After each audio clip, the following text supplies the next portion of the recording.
a sweet rice pudding. In England, we really like rice pudding. It's a big deal. One of my things from my childhood is my dad would put a rice pudding in the oven, and the smell, it would take 2 hours to bake, and the smell around the house. This rice pudding is a Persian one, so it's a little bit different.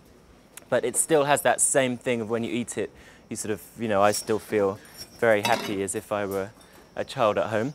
It's another recipe that's a fantastic base recipe. So it's one of those ones that you can sort of adopt and you can change a lot, almost just as you're wandering around your kitchen, wondering what to put in it. So I'm going to show you a version, but really don't think of it as the only version you can make. So I've got 100 grams of rice and about half a litre of milk going in there.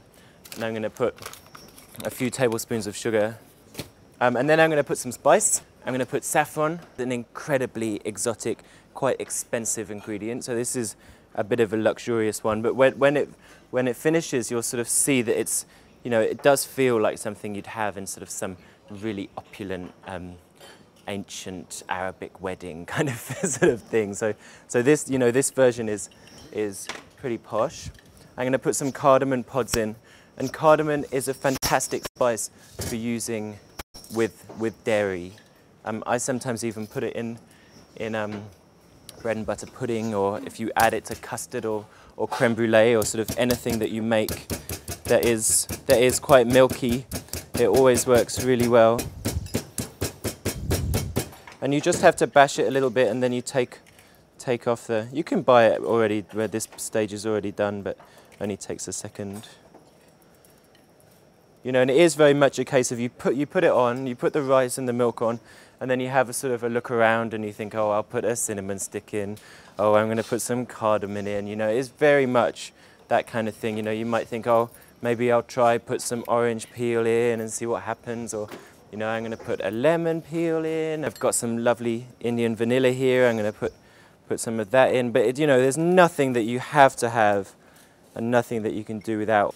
So I think that's everything in there, and then it takes about 45 minutes to cook. You can stir it occasionally, or you can put it in the oven. It takes maybe an hour and a half. And then after that time, it looks like this, a little bit like risotto Milanese or something like that. Obviously tasting quite different. And then at this point, what I like to do is enriching it a little bit, just to make it feel even more special.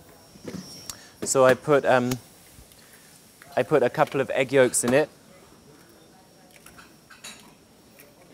And this version really is the kind of all singing, all dancing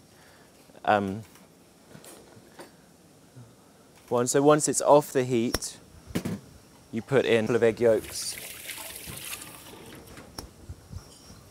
You can put in some pieces of dates, or you can put them on the top, just a few. And then this is another fantastic exotic ingredient that's quite easy to get, and yet nobody really uses it. No one really knows how to use it. This is orange flower water. Really incredibly wonderful smell. And it's a pure distillation of the flowers from an orange tree. That was a tablespoon or so, yeah. That one is very, very good quality, but they're all pretty good. Again, maybe just check the ingredients, that it's not too artificial. Just need a nice bowl. We often serve this cold. Sometimes we serve it warm, but I really like it cold. And again, as well as just wandering around and thinking, oh, what shall I put in it? You can also wander around and think, oh, what shall I put on it? So I have some dried rose petals here. You can get these quite easily. Don't buy the ones that you're supposed to put in a bowl in your bathroom, because you don't know maybe what they're all about. But fresh rose petals are really great. Maybe again, not the ones from the florist because they spray them, but the ones from your garden. Really nice ingredient. We use them quite a lot, both for things like this, but also for sort of rich meat curries. And then we serve rose petals and coriander and almonds on the side to go with. Pistachios or almonds or any nuts would be great. I have these little very, very green pistachios from, I think, Iran. They're delicious. They're quite young, so they've stayed really, really green.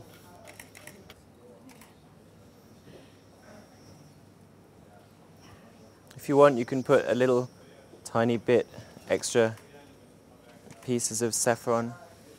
Sometimes I put yogurt or stir yogurt through it, which makes it feel kind of fresher. I'm going to put just a few little bits of cream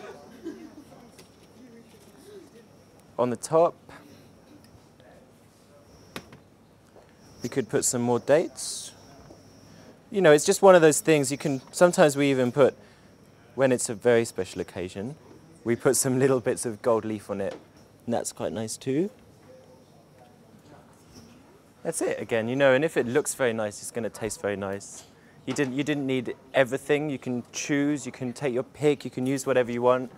But it's another recipe that is very simple and very common for everyone. Everyone can kind of relate to a rice pudding, but with just a few sort of new ingredients, it's given a lift and made to feel a bit more special, a bit more exciting.